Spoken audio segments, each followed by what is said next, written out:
Hello and welcome दोस्तों, एक बार फिर से बहुत बहुत स्वागत है आप सभी का आपके अपने यूट्यूब चैनल डिफेंस पॉइंट पर। दोस्तों, आज के इस वीडियो में हम आप लोगों के लिए लेकर के आए हैं इंडियन कोस्ट गार्ड नाविक जीडी और डीबी एग्जाम के सेक्शन 1 की तैयारी के लिए इंग्लिश का एक प्रैक्टिस सेट। दोस्तों, इंग्लिश जो है वो आप लोगों के सेक्शन 1 में जो है वो 15 मार्क्स की पूछी जाएगी, इसलिए वीडियो जो है आप लोगों के लिए बहुत ज्यादा इंपॉर्टेंट हो जाता है। तो इस वीडियो को जो है वो पूरा जरूर से देखिएगा। तो इससे पहले कि हम वीडियो शुरू करें, अगर आप लोगों ने अभी तक हमारे चैनल को सब्सक्राइब नहीं किया है तो उसको सब्सक्राइब जरूर से कर लीजिए और बेल आइकन को प्रेस कर लीजिए ताकि आप लोगों को हमारे द्वारा दिए जाने वाले सभी लेटेस्ट अपडेट्स मिलते रहें। दोस्तों, इससे पहले भी जो है हमने आप लोगों को इंग्लिश का एक वीडियो प्रोवाइड करवाया है। अगर आप लोगों ने अभी तक उस वीडियो को नहीं देखा है तो लिंक आपको नीचे डिस्क्रिप्शन बॉक्स में मिल जाएगी, आप वहां से देख सकते हैं। तो चलिए शुरू करते हैं आज का ये लेसन। देखिए फर्स्ट क्वेश्चन। तो फर्स्ट क्वेश्चन है कि as she is late for work yesterday she decided to skip breakfast. ठीक है, तो इस सेंटेंस में जो है आप लोगों को एरर फाइंड करना है। ऐसे क्वेश्चंस जो है आप लोगों को एग्जाम में कम से कम 3 से 4 क्वेश्चंस देखने को मिलेंगे जिसमें आप लोगों को स्पॉटिंग द एरर यानी कि एरर फाइंड करना होगा सेंटेंस में। ठीक है, तो देखिए इस क्वेश्चन को हम कैसे सोल्व करेंगे।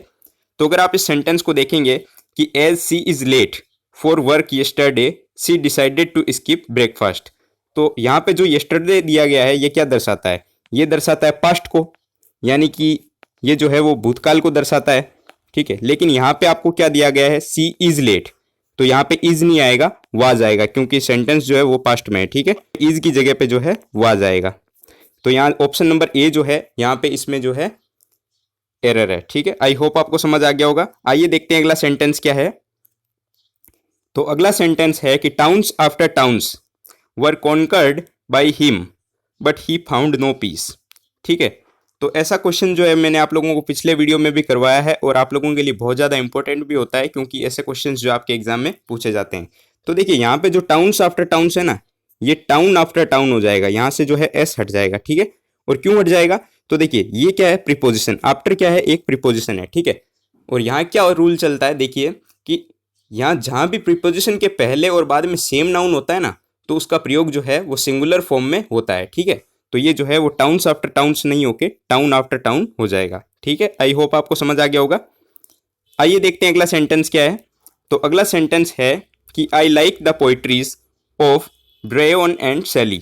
ठीक है, तो देखिए इस सेंटेंस में अगर आप देखेंगे तो आपको पता चलेगा कि यहाँ क्या दिया हुआ है? The poetries. ठीक है, पोइट्रीज दिया गया है, लेकिन पोइट्रीज जैसा कुछ नहीं होता है। ठीक है ना, तो यहाँ पे जो है वो पोइट्री आएगा सिर्फ। ठीक है, पोइट्रीज नहीं आएगा, पोइट्री आएगा। ठीक है, तो यहाँ पे जो है ऑप्शन नंबर बी जो है इसमें आपको एरर दिख गया। ठीक है, तो यहाँ है ऑप्शन नंबर बी जो है वो राइट आंसर हो जाएगा। आइए देखते हैं अगला क्वेश्चन क्या है। तो अगला क्वेश्चन है कि when I entered the bedroom I so a snake crawling on the ground. ठीक है, तो इस सेंटेंस में देखिए क्या बोला गया है कि आई एंटर्ड द रूम या bedroom I so a snake crawling on the ground. ठीक है, तो जब उसने बेडरूम में प्रवेश किया तब उसने वहां पे एक सांप को रेंगते हुए देखा। तो यहाँ अगर आप देखेंगे तो यहाँ लिखा गया है ग्राउंड। ठीक है, लेकिन बेडरूम में ग्राउंड नहीं होता है। ठीक है, तो बेडरूम में क्या होता है? फ्लोर। ग्राउंड होता है घर के बाहर होता है। ठीक है, और फ्लोर होता है जो होता है बेडरूम में। ठीक है, तो यहाँ पे जो ग्राउंड का ये प्रोनाउंसिएशन गलत हो जाएगा, तो यहाँ पे जो है फ्लोर आएगा। ठीक है, आई होप आपको समझ आ गया होगा। तो इसमें जो ऑप्शन सी है इसमें एरर है। ठीक है, देखिए अगला क्वेश्चन कि neither of them are going to attend the party of 10th October. ठीक है, तो इस सेंटेंस में आपको बताना है कि क्या एरर है। तो यहाँ पर अगर आप देखेंगे तो यहाँ पे जो आर है, ठीक है, आर की जगह पर है इज का प्रयोग होगा। ठीक है, आर की जगह पर किस चीज का प्रयोग होगा? इज का। अब क्यों होगा? तो देखिए प्रयोग इसलिए होगा इज का क्योंकि नाइदर ऑफ के बाद आने वाला नाउन या प्रोनाउन जो भी होता है ना वो प्लूरल होता है। ठीक है, लेकिन उसके बाद जो आने वाला वर्ब होता है वो सिंगुलर होना चाहिए। वर्ब या कुछ भी हो वो सिंगुलर होना चाहिए। ठीक है ना, तो इसलिए जो है यहाँ पर इज का प्रयोग होगा, आर का नहीं। आई होप आपको समझ आ गया होगा। आइए देखते हैं अगला सेंटेंस क्या है। तो अगला सेंटेंस है कि आइदर यू और ही आर हैप्पी। ठीक है, तो इस सेंटेंस में अगर आप देखेंगे तो देखिए यहाँ क्या बोला गया है कि आइदर यू और ही आर हैप्पी। ठीक है, ये बोल दिया गया है। तो आर देखिए यहाँ पे आर नहीं आएगा। ठीक है ना, क्योंकि ही के बाद में क्या आता है? इज आता है। ठीक है, तो यहाँ क्या दिया गया है? आर, तो आर हट जाएगा और आर की जगह पे आ जाएगा इज। ठीक है, आई होप आपको समझ आ गया होगा। आइए देखते हैं अगला क्वेश्चन क्या है। तो अगला क्वेश्चन है कि स्टे डैश योर लिमिट्स। ठीक है, तो आपको यहाँ पे बताना है कि यहाँ पे जो फिल इन द ब्लैंक्स है यहाँ पे इसमें क्या आएगा। ठीक है, ब्लैंक जगह में क्या आएगा। ठीक है, तो देखिए स्टे इन होता है, ठीक है ना, स्टे इन योर लिमिट्स, यानी कि अपने सीमा में रहो, ठीक है, तो स्टे इन, तो यहाँ जो है ऑप्शन नंबर बी राइट हो जाएगा, इन, ठीक है। देखिए अगला क्वेश्चन है कि choose correct word for the sentence, ठीक है ना, तो यहाँ पे आपको जो है वो सेंटेंस के लिए जो है वो करेक्ट वर्ड चूज करना है कि इस सेंटेंस के लिए जो है हम कौन सा वर्ड यूज कर सकते हैं, ठीक है। तो आपको सेंटेंस क्या दिया गया है कि वन आफ्टर अनोदर, ठीक है, यानी कि एक छोड़कर, ठीक है, एक छोड़कर एक, इस सेंटेंस का यही अर्थ होता है, एक छोड़कर एक। तो अब अगर आप देखेंगे तो आपको ऑप्शन दिए गए हैं अल्टरनेटिव, अल्टरनेट, सिलेक्ट और नन, ठीक है। तो वन आफ्टर वन अनोदर का अर्थ होता है एक छोड़कर एक, ठीक है। ठीक इसी प्रकार अल्टरनेट जो होता है इसका भी अर्थ होता है एक छोड़ करके एक, ठीक है। तो यहाँ पर जो है वो राइट आंसर हो जाएगा ऑप्शन नंबर बी अल्टरनेट। और यहाँ पे जो है वो अल्टरनेट और अल्टरनेटिव में कंफ्यूजन हमेशा होता है, ठीक है। तो अल्टरनेट का मीनिंग आप समझिए, अल्टरनेट का मीनिंग होता है एक छोड़ करके एक, ठीक है, और अल्टरनेटिव का मीनिंग होता है विकल्प, ठीक है ना। ऑप्शंस जो होता है उसको, विकल्प जो होते हैं उसको अल्टरनेटिव बोला जाता है, और अल्टरनेट जो होता है उसका अर्थ होता है एक छोड़ करके एक, ठीक है। तो आई होप आपको समझ आ गया होगा, और यहाँ पे जो राइट आंसर हो जाएगा वो हो जाएगा ऑप्शन नंबर बी अल्टरनेट, ठीक है। वन आफ्टर अनोदर के लिए हम यूज करेंगे अल्टरनेट। देखिए अगला क्वेश्चन है कि yearly return of the date of an event, ठीक है। तो यहाँ पे जो है आपको वन वर्ड सब्सटीट्यूशन पूछा गया है, ठीक है, और आपको सेंटेंस दिया गया है कि yearly return of the date of an event, ठीक है, यानी कि हर साल जो एक इवेंट सेम डेट पे आती है वो क्या होती है, ठीक है। तो आपको ऑप्शन दिए गए हैं एमनीशिया, एनोनियम्स, एनिवर्सरी और नन, ठीक है। तो यहाँ जो राइट आंसर हो जाएगा वो हो जाएगा एनिवर्सरी, ठीक है ना, सालगिरह है इसको हम बोल सकते हैं।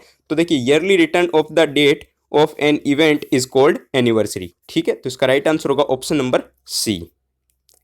देखिए अगला प्रश्न है कि पीस रिक्वेस्ट, ठीक है ना, पीस रिक्वेस्ट के लिए जो है आपको इडियम्स एंड फ्रेज चूज करना है, ठीक है। यहाँ पर जो है वो कौन सा इडियम और फ्रेज हम यूज कर सकते हैं।